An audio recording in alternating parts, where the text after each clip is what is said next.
جب نبی دنیا میں موجود ہوتا ہے نا اس وقت بہت ایکسٹراڈنری واقعات ہو رہے ہوتے ہیں کیونکہ امت کو دین سکھایا جا رہا ہوتا ہے. سر یہ خواب آپ سنیں اور اپنے آپ کو سامنے رکھ کے دیکھیں. اس خواب میں نبی علیہ السلام کو ان کی امت کے گناہوں کے عذابات دکھائے گئے. اللہم اجرنا من النار، اللہم اجرنا من النار، اللہم اجرنا من النار. اللہم من احییتہ منا فاحیہ علی الاسلام ومن توفیتہ منا فتوفہ علی الایمان. تو نبی علیہ السلام فرمایا میں نے دو آدمی دیکھے. اب یہ آدمی کون تھے؟ کوئی فرشتے تھے. تو اینڈ پہ پتہ چلے گا یہ کون تھے. ابھی آپ صرف اس کا سسپینس رکھیں. آپ نے بھی سسپینس رکھا ہے. آپ فرمایا میں نے دو آدمی دیکھے، وہ میرے پاس آئے اور انہوں نے مجھے ہاتھوں سے پکڑا اور مجھے ایک مقدس سرزمین کی طرف لے گئے. وہاں ایک آدمی بیٹھا ہوا تھا اور ایک کھڑا ہوا تھا. اس کے ہاتھ میں لوہے کا ایک ٹکڑا تھا. وہ اس کو دوسرے آدمی کے جبڑے میں داخل کرتا اور اس کو اس کی گدی تک چیر دیتا. یعنی یوں ڈال کے نا ایسے، یہ گدی یہ کہتے ہیں، یعنی یہ ہے نا یہ پورا جبڑا چیرتا ہوا پیچھے تک. پھر اسی طریقے سے دوسرے جبڑے کے ساتھ ایسا کرتا اور اتنے میں پہلا جبڑا ٹھیک ہو چکا ہوتا. استغفر اللہ. یعنی عذاب مسلسل. وہ کر کے ہٹا تو وہ واپس آ گیا، پھر دوبارہ سے تکلیف شروع. سر یہ ایک دفعہ نہیں برداشت ہو سکتی. پھر وہ اس عمل کو دہراتا تھا. تو میں نے ان آدمیوں سے پوچھا یہ کیا ہو رہا ہے؟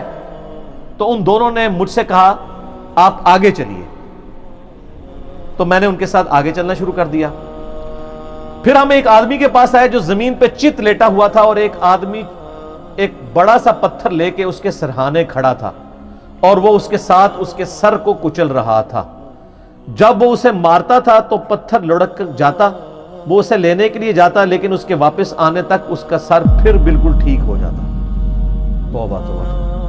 اتنا بھاری پتھر کا عذاب اس شخص کے اوپر کہ اس کا سر جو ہے وہ چپٹا ہو رہا ہے اور پھر وہ پتھر لڑک کے دور چلا جا رہا ہے اور وہ اٹھانے کے لیے وہ پتھر جا رہا ہے، واپس آتا ہے تو دوبارہ سر واپس آ جاتا ہے.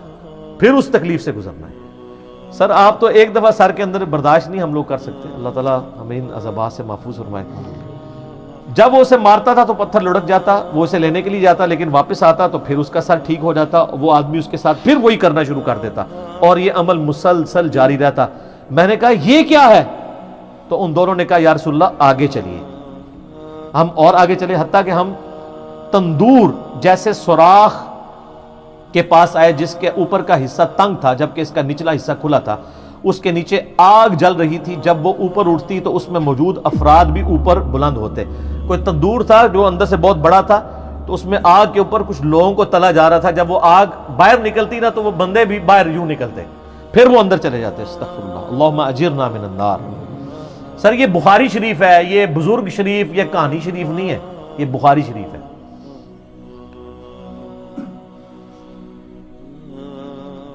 اس کے نیچے آگ جل رہی تھی. جب وہ اوپر اٹھتی تو اس میں موجود افراد کو بھی اوپر بلند کرتی حتیٰ کہ ایسا لگتا کہ وہ اس سے نکل جائیں گے.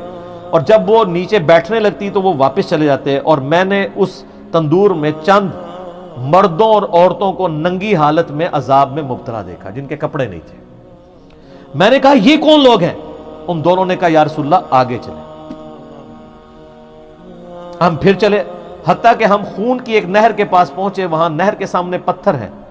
وہ شخص جو نہر میں ہے جب وہ باہر نکلنے کا ارادہ کرتا تو باہر کنارے پر کھڑا آدمی اس کے منہ پر پتھر پھینکتا، اس سے وہ پھر پہلی جگہ پر واپس پہنچ جاتا. یعنی وہ جو خون کی نہر میں عذاب ہو رہا تھا نا اس بندے کو، وہ جب اس سے نکلنے کی کوشش کرتا تو ایک باہر بندے کی ڈیوٹی لگی تھی، وہ اس کو پتھر مارتا، اس کے منہ پہ لگتا، پھر وہ وہاں جا کے گرتا، پھر وہ کنارے سے دور ہو جاتا.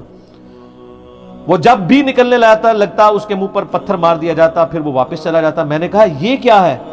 تو ان دونوں نے کہا یا رسول اللہ آگے چلیے.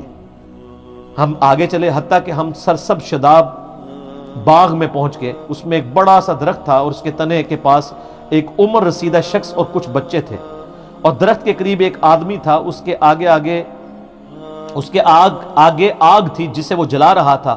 وہ مجھے درخت پر لے گئے. انہوں نے مجھے درخت کے وسط میں ایک گھر میں داخل کیا. میں نے اس سے خوبصورت گھر کبھی زندگی میں نہیں دیکھا. اس میں بوڑھے، مرد، نوجوان، خواتین اور بچے سب تھے. پھر وہ مجھے وہاں سے باہر لے کر آئے اور درخت پر لے چڑھے اور مجھے اس سے بھی زیادہ بہترین خوبصورت گھر دکھایا. اس میں بھی بوڑھے اور جوان تھے. میں نے ان دونوں سے کہا تم رات بھر مجھے لیے لیے پھر رہے ہو, مجھے یہ تو بتاؤ جو کچھ میں نے دیکھا ہے وہ کیا تھا؟ انہوں نے عرض کیا جی ہاں اب ہم آپ کو بتاتے ہیں. یعنی وہ سارے منظر دکھا کے نا نبی علیہ السلام فرمایا کہ بھی اتنا کچھ مجھے دکھایا, مجھے بتاؤ تو صحیح یہ کیا کچھ تھا. تو انہوں نے کہا اب ہم آپ کو بتاتے ہیں. یا رسول اللہ رہا وہ شخص جس کو آپ نے شروع میں دیکھا تھا کہ اس کے جبڑے کو چیرا جا رہا تھا, تو وہ شخص وہ تھا جو دنیا میں جھوٹ بولا کرتا تھا اور پھر وہ جھوٹ آگے نقل کیا جاتا تھا حتیٰ کہ وہ آفاق تک پہنچ جاتا تھا. کہ جو کچھ آج کل ہمارے سیاستدان کر رہے ہیں, سوشل میڈیا کے اوپر آ کے دوسرے پولیٹیکل لیڈر کو ڈی فیم کرنے کے لیے جھوٹ بول دیتے ہیں.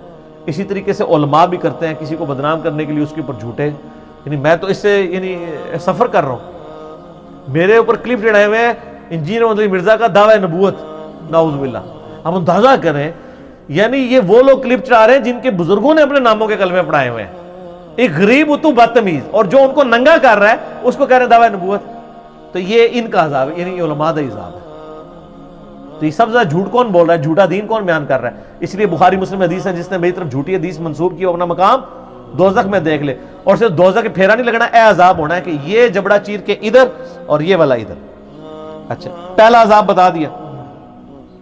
یا رسول اللہ آپ نے اس کے بعد جو منظر دیکھا وہ قیامت تک اس کے ساتھ کیا جائے گا. یعنی وہ جبڑے قیامت تک, یعنی اس سے یہ بھی پتا چل گیا کہ عالم برزخ اور قبر کا عذاب بھی برحق ہے. قیامت تک کیا جائے گا یہ عذاب, ابھی قیامت قائم نہیں ہوئی. وہ آدمی جو آپ نے دیکھا کہ اس کا سر کچلا جا رہا تھا, یعنی وہ بھاری سا پتھر تھا اس کے سر پہ ڈالا جاتا ہے. سر یہ مسلمانوں کی اکثریت ہے. یہ وہ شخص تھا جس نے قرآن کا علم سیکھا لیکن اس کی نہ تو راتیں قرآن کے مطابق تھیں نہ دن کے اعمال قرآن کے مطابق تھے. پورے کا پورا دین ہی کور ہو گیا. اور یہ تو اس کے لیے ہے جس نے قرآن سیکھا اور جس نے قرآن کو سیریس لے کے سیکھا بھی نہیں ہے. یہ تو وہی ہے نا کہ ماں باپ کو اف تک مت کہو, اور جو گالیاں دیتا ہے ماں باپ کو اس کا کوئی سوچ سکتا ہے؟ اور اس میں بھی ظاہر ہے کہ یہ قرآن کا علم سیکھ کے نہ دن کے مطابق عمل نہ رات کے مطابق. تو اس میں بھی اولین مخاطب وہ علماء ہیں جو ڈگریوں والے دعویٰ کرتے ہیں ہم نے دین کا علم حاصل کیا ہے, خود عمل نہیں کرتے, وہ بھی شامل ہے. یا رسول اللہ ان کے ساتھ بھی یہ سلوک قیامت تک جاری رہے گا. آپ نے جو سراغ میں دیکھا کہ وہ ننگی عورتیں اور مرد عذاب میں مبتلا تھے, وہ تھے جو دنیا میں زنا کیا کرتے تھے, زانیوں کی سزا, والعیاذ باللہ.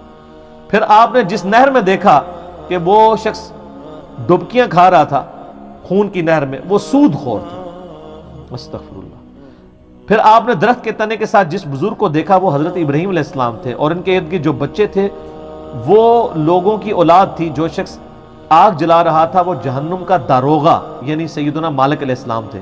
اور پھر جس پہلے گھر میں آپ داخل ہوئے وہ عام مومنین کا گھر تھا. رہا یہ گھر تو یہ شہداء کا گھر ہے, اور میں جبرائیل ہوں اور یہ میکائیل ہے. وہ دو بندے کون تھے؟ جبرائیل اور میکائیل علیہ السلام.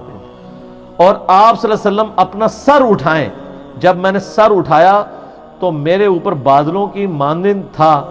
ان دونوں نے کہا یہ آپ کی منزل ہے, یعنی وہ ایک محل دکھایا گیا. میں نے کہا مجھے چھوڑ دو میں اپنی منزل میں داخل ہو جاؤں.